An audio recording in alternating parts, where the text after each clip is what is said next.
Ngayong araw nga ay simula na ng bayad ulit dito sa Cavitex.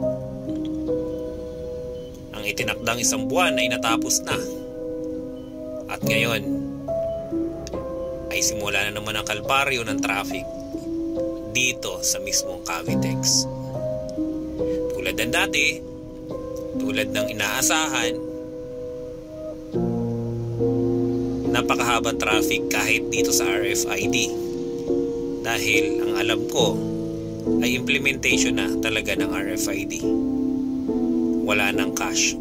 Pero titingnan natin sa mga susunod na araw kasi hindi naman lahat ng mga sasakyan ay naka-RFID na dumadaan dito.